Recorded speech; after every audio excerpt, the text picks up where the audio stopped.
Welcome to the Savvy Shopkeeper Retail Podcast. I'm your host, Kathy Cruz. Just like you, I'm an independent retail business owner. I love the home decor and gift boutique I co-own with my sister, but I don't want it to consume me or my life. Join me each week as I share lessons learned, helpful tips, and valuable information for your retail business and life. Whether you're buying your products or making your products, whether you're a $25K business or a $2.5 million business, I'm on a mission to help indie retailers work less, profit more, and grow. Let's get started on today's episode. Welcome to episode 169 of the Savvy Shopkeeper Retail Podcast. The shocking brick and mortar retail business metric you need to know. I'm your host, Kathy Cruz. If you've listened to this podcast for a while, you know I don't normally practice scare tactics or use fear appeal titles in my podcast episodes. However, I do want this episode to catch your attention. I genuinely want retailers, and I mean all independent retailers, including anyone looking to open a store. I want all of you to listen to this podcast episode. In episode 2 of this podcast, I think that was from 2019, it was titled, How Much Do I Need to Make in Sales in Order to Pay Myself? We will link this episode in the show notes. And at the time, I wanted aspiring or current store owners to understand the volume of revenue they would need to generate in order to hit their income goal. So if you think back, episode 1 was where I shared and launched the podcast, and I was just announcing that I would be doing the podcast. And then in episode 2, immediately after that, I talked about this metric. So clearly it was important for me to share it then. And now, after years of working with retail store owners, it's still front and center. However, what I shared in episode 2 was really an indirect way of telling you what I'm going to tell you directly today. In the show notes for episode 2, you have the ability to sign up for my newsletter to get access to my sales to salary calculator. This is one of my most popularly used calculators. This is how I know paying yourself is really important. Also, how I know that on average, store owners are looking to pay themselves, I should say independent store owners are looking to pay themselves anywhere between $50,000 and $75,000 on average in income. How do I know this? Because of the results of the calculator from everyone who has taken or used the calculator. For many starting store owners, and even store owners who I would say generate, anywhere between or up to $300,000 and $500,000 in annual revenue, your pay will most likely come from the net profit in your business until your CPA recommends that you get on payroll and you become or file as an S Corp. For the sake of keeping this podcast episode simple, I'm not going to go down the rabbit hole of taxes and for store owners. We'll just leave it at that. What's important here is that we have a conversation about net profit, and net profit is an important metric to know and understand. Net profit is the metric and the focus of this podcast episode. Net profit is what people refer to as the bottom line on your profit and loss statement, because it's literally the last line on your income statement. The net profit amount or margin, so it's an amount if it's a dollar value and a margin if it's a percentage. Now, whether it's negative or positive, it's referred to as in the red or in the black. So in the red meaning you're in the negative, in the black if you're in the positive. Net profit is determined by taking your total real revenue for the year, and then you're going to subtract your cost of goods and you're going to subtract your operating expenses. That's how you come up with your net profit. So that's real revenue minus your cost of goods and your operating expenses. Now, I like to use examples and share stories, mostly because we're all in different stages or levels of understanding this information.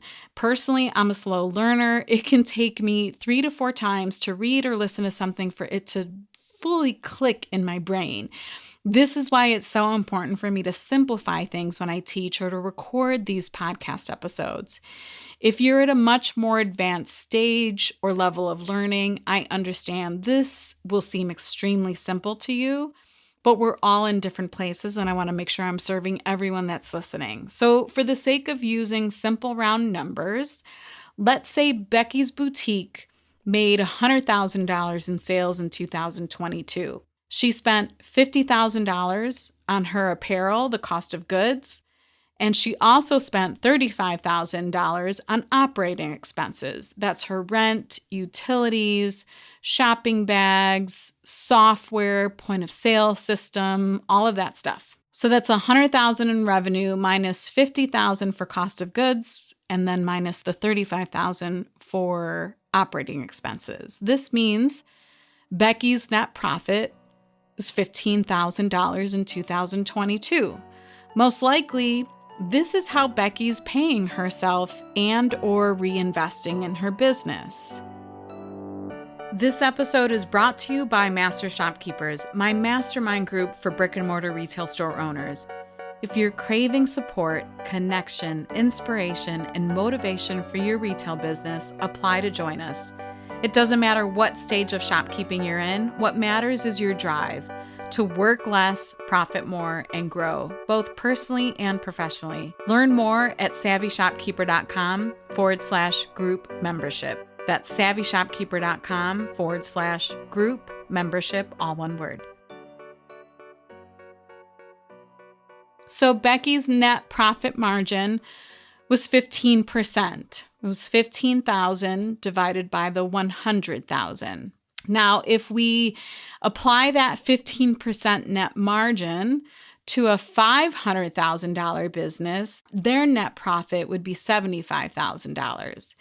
If we apply a 15% margin to a $1 million retail business, that store owner's net margin is $150,000. Do you see where I'm going here?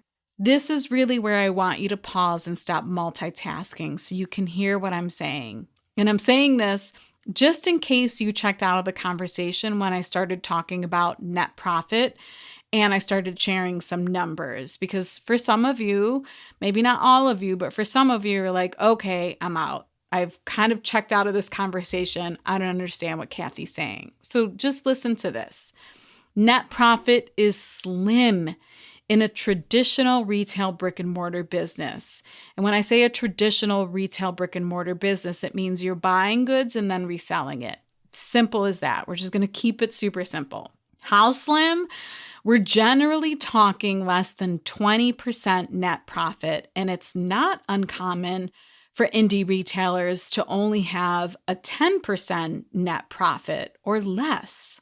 This is low, especially if you compare it to other business types, and let me explain. So not all brick and mortar retail businesses are exactly the same. I want to make sure that I acknowledge this first.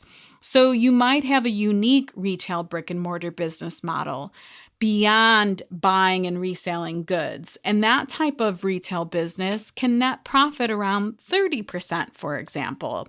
It's a bit higher. And what's an example of a retail business that does something a little bit different? So if you have an event space that you rent out, if you have a thriving e-commerce business, or if you make your own products and have a really good stream of wholesale revenue, and that's because you're selling your handmade products to maybe 100 plus other store owners. I can go on and on with examples of a brick and mortar retail business that's doing other things, that's doing something in their business other than buying and reselling goods. I hope this clicks. Another example is if you take brick and mortar out of the business equation, these businesses don't have the overhead that comes with having a physical space or the expensive cost of goods. So now you're thinking like service-based businesses, maybe an accountant who works from home, a graphic designer who's a subcontractor. For these types of businesses, they can net profit 50 to 70%. Yes, that much higher. So this suddenly puts things into perspective, right? No wonder why so many small brick and mortar retail businesses struggle and sometimes fail. So I'll say it one more time. Net profit is extremely slim for brick and mortar retailers. But I want to say that they don't have to fail. And I'm not sharing this podcast episode to spread doom and gloom in our industry. I promise. That wouldn't be coming from me, right? You might be thinking, why don't aspiring and current store owners see or know this? Like, Kathy, why are you sharing this now in such a direct way? Well, I think they don't know this because of a variety of reasons. And this is just a few. The first one is sometimes store owners or aspiring store owners, they're just blinded by the dreamy vision they have for their store. Maybe it's the store owners who don't have a bookkeeper, so they don't have a profit and loss statement. Or even if they do have a bookkeeper, their bookkeeper doesn't really know this one bit of valuable information in particular about a retail business. So they don't communicate this with their client, or more importantly, educate them about this. Another reason could be that the store owner's afraid to face or look at their numbers, even if they have a bookkeeper. Another reason is that we're so busy wearing 100 other hats. There's so much to do in a brick and mortar retail business that maybe the finances get pushed to the bottom. The last thing that I want to say is no one teaches this or screams it from a rooftop like I am now. And you might be wondering, like, why am I so confident in sharing this in today's podcast episode? Because at this point, I have worked with hundreds of retailers directly. I have looked at and analyzed the profit and loss statements of probably at least 100 indie retail businesses. I'm also familiar with the net profit of businesses that have either unique business models or don't have brick and mortar retail spaces. I have friends and I'm in groups and I listen to other podcasts for other types of businesses aside from retail businesses. So I've really accumulated a lot of information over the past few years around net profit in particular. So you might be wondering, okay, Kathy, you've told me that on average, indie retailers net profit 10 to 20%. But is it possible to get into or above the 20% range? Yes, this is the store owner, and I want to explain who this is then. This is the store owner who knows they have to focus on great margins, which means pricing their products or sourcing low-priced products. They know they have to keep operating expenses lean. They're diligent about their operating expenses.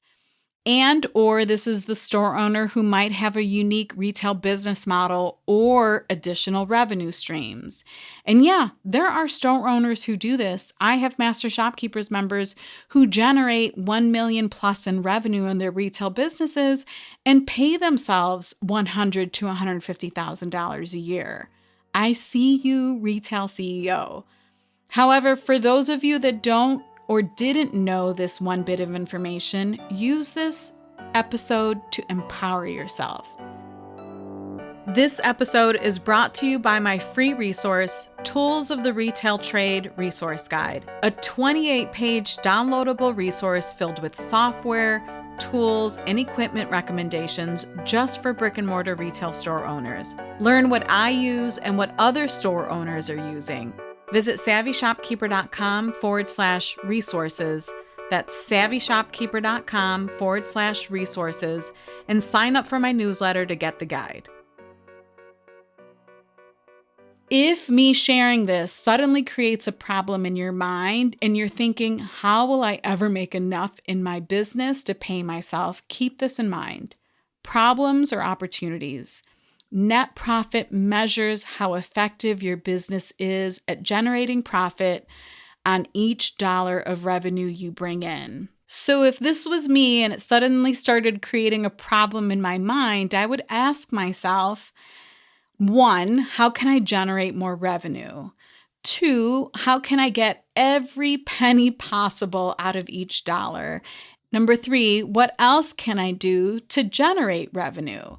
Because it is possible to run a profitable retail business that pays you. It is possible. Now I have an ask, and I don't do this often, but I'm going to ask that you share this podcast episode everywhere possible. This podcast episode is something I've wanted to record for a while now, but I wanted it to be really clear and concise. I do literally want to scream this from the rooftops for all store owners and aspiring store owners in particular. It's something I wish someone would have shared with me 10 years ago. On my Team Savvy Trello board, I have our purpose, our cause, and our passion listed so that I and my entire team can stay focused on our mission. And number 1 on that list is to empower independent retail business owners by supporting and educating them. I can't manage the minds of retailers. I know this. The mission of this podcast, however, is to educate and empower you. If I didn't record this podcast episode, I would be doing all of you a disservice. And I wish I would have recorded it sooner. I wish I would have been more direct with all of you sooner. I want to add that if you're a member of Master Shopkeepers and maybe you are feeling slightly defeated or not sure what direction to head in after this podcast episode, you have access to tools like the Retail Profit Pie spreadsheet to help you understand what is going on in your business and where you can make improvements. You have access to a volume of marketing lessons. You have access to all of the brain power for group members in Master Shopkeepers so that you can increase foot traffic, increase revenue. You're not alone in this. It's really important that I mention that. So tap into the resources in that group. I have seen too many retailers confused and perplexed about why they aren't quote unquote successful, like why it feels so hard, why can't they pay themselves, why they feel like they're failing. We put so much emotion into our businesses, but if you realize, oh, it's just a numbers game and I can take XYZ steps to make my numbers better, you're going to take the emotion out and you're going to start to get creative with solutions to the number problem. If you have a friend looking to open a store, if you're part of a Main Street organization, if you're a member of your Chamber of Commerce, if you are a part of a local small business group, I am really, truly encouraging you to share this episode.